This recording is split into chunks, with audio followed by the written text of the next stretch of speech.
Hello everyone, just Goran here and welcome back to another Planet Zoo real life inspiration video. Today we are looking at the Indian Rhino as requested by Darwin Verdoyak. I hope I pronounced that correctly. Yeah, we're looking at a bunch of Indian Rhino enclosures. Let's dive right in. And the first zoo that we're looking at today is Dierenpark Amersfoort. And at Dierenpark Amersfoort you can actually go into the backstage of the Indian Rhino enclosure. So why don't we start out over there by going through the bushes over here into this little hidden building. No dogs allowed because yes, this is actually a zoo where dogs are in general allowed, but not in indoor areas like this. So that's why we need signage like that. But yeah, of course over here we've got the holding areas of the rhinos. The viewing isn't amazing because there's a lot of these logs kind of blocking the views, but also protecting us from, you know, a rhino. So, you know, I guess we'll take it. We can also see a rhino skull in here, of course, something that's very cool to show what that looks like. There's also viewing of the African penguin for some reason, as well as a little pool. And that's a very important thing for your rhino indoor areas. Rhinos definitely, Indian rhinos specifically, definitely need access to pools to bathe in, to keep their skin nice and wet and cool, and all sorts of reasons that they need a pool. They like to bathe, so they just need a pool in their indoor area and in their outer area as well, of course, so that they can always choose to be in one if they so please. The outdoor enclosure over here, by the way, is looking pretty fantastic. We've got a nice natural look, lots of plants even, as well as a dirt flooring, which is nice and soft for the Indian rhino, which do have quite sensitive paws. So, do you call them paws? I don't know, whatever. They have quite sensitive feet, so it's nice for them to have a nice soft substrate to walk on. We see here that we have to pass over the train tracks to get to the second viewing area, which is very beautiful, lush, very nice looking, and we can look right over this moat, or might want to look into the moat, because yes, the moat is accessible for the rhino. Of course, if they fall in, they should be able to get out, but the risk of that is that they might decide to just lay in the moat. But yeah, we can see the plants are protected by things like hot wire and stuff, to make this nice lush enclosure possible. But overall, yeah, very decent enclosure, nice size, nice little bench for you to sit over there and enjoy the view of them. And that's it for Dierenpark Amersfoort. Next zoo is Blijdorp, Diergaarde Blijdorp.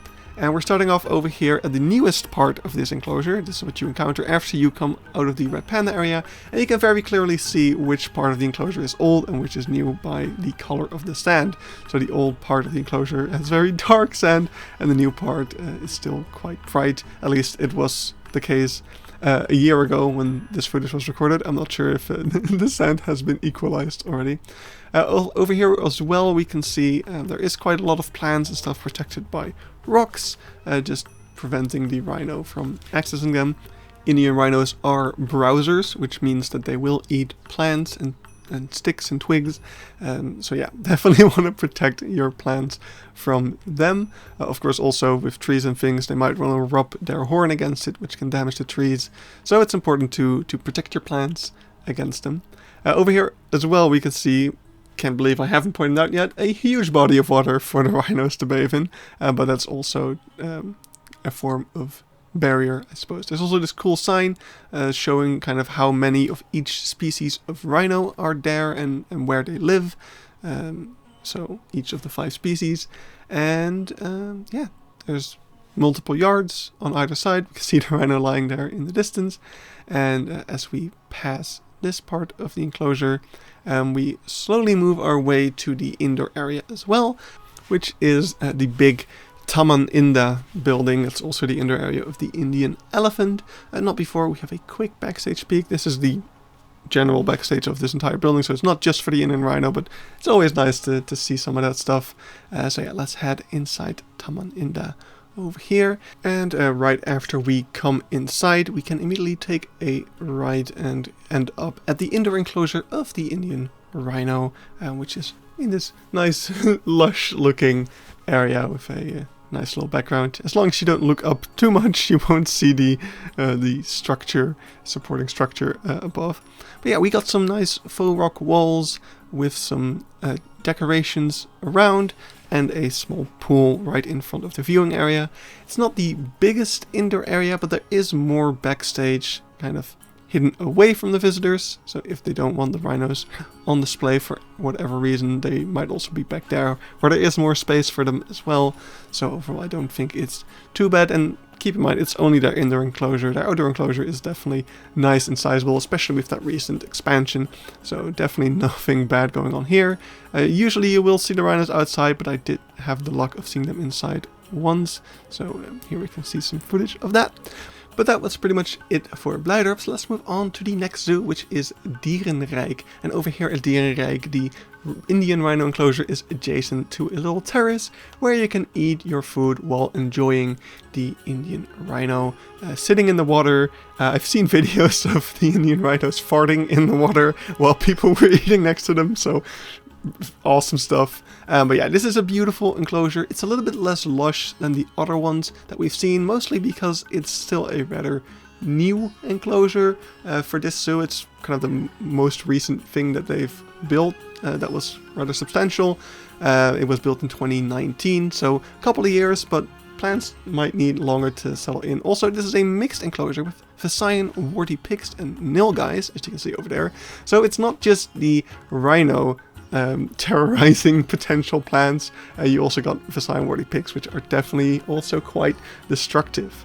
Anyway, as we walk around the enclosure, don't mind the Triceratops, that was only there for a temporary event, but it was really cool to see it side by side with kind of the modern day Triceratops, I guess. That's not even a Triceratops, that's like a Stegio, so different dino, but whatever. Rhino, cool. Pretty interesting barrier as well. Of course, not just something strong for the rhino, but also something for the other animals in here. And then a number of viewing areas around for you to see the animals from a number of different places from. We can also see a bit of a shade structure put up there. Over here we can see part of the backstage. There's a holding area behind the stalls, and then there's the stalls itself that you can actually go inside of as a visitor. Yes, a lot of zoos, especially here in the Netherlands, actually do allow you to go inside of the Indian Rhino enclosures. And this one, I think, is really, really nice, and a really nice example of kind of the needs of an Indian Rhino backstage. We've got several different holding areas. We've got a nice pool in the middle over here that can be accessed from both sides, so they can open that up to whichever rhinos they want to allow to use the pool at that moment.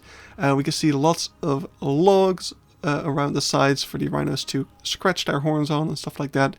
I've been told that different species of rhinos really like different orientations of logs. Like some rhinos might like a horizontal log so they can go side by side, or a vertical log so they can go up and down.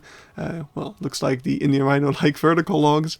Over here is this awesome educational display talking about the different species of rhino and how endangered they are. Every individual member of this species is represented by a little foam ball, and we can see, especially for things like the Javan rhino, just how little of them are actually left.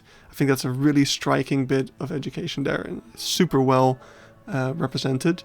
We can also see some more backstage stuff here for the keepers. Always cool to implement that in your Planet Zoo builds. And then we can see a massive rhino head, which is not a real one, it's a replica, but it's super cool and amazingly done. Like, it's so realistic, and you're allowed to touch it, which is really, really cool.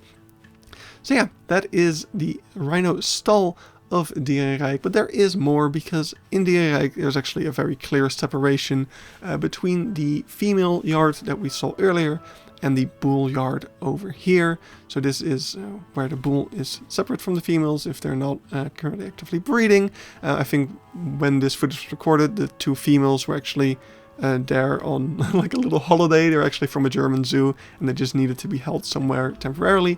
So they were in this enclosure for a while, and I think by this point they actually have a breeding female that they're actually going to be breeding with. But yeah, we can see the male enclosure also has a little pool, some fenced off planting to get a little bit of lushness in there. And another thing worth mentioning is that between the 2 yards are actually just logs, no fence, so the Visayan warty pigs can go between the 2 yards as they please, which I think is really cool. Anyway, we're already on to the next zoo, so maybe we should talk about this one. This is Zoo Planckendael, and they've probably got one of the more simple enclosures in this video, if you ask me. We've got a simple pool, a nice enclosure, nice grassy field, actually surprisingly grassy if we compare that to all of the other enclosures, which was just mud and stuff. Again, we can see the tree is protected by a little wooden fence, and we got a nice moat over here, allowing us a nice open view into the enclosure. We're currently standing on a little elevated thing as well, so you look like right into that moat, which kind of ruins the effect that it might have. But over here from the other viewing points, it looks a little bit nicer, if you ask me.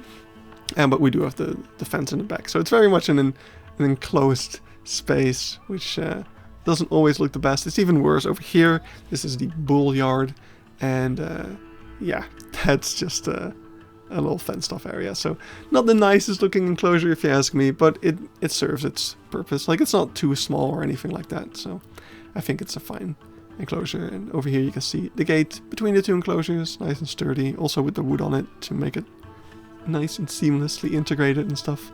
But yeah, that's it for Planckendael, and that's where we're gonna leave off end of this video. So I hope you enjoyed, and I'll see you in the next one. Bye bye.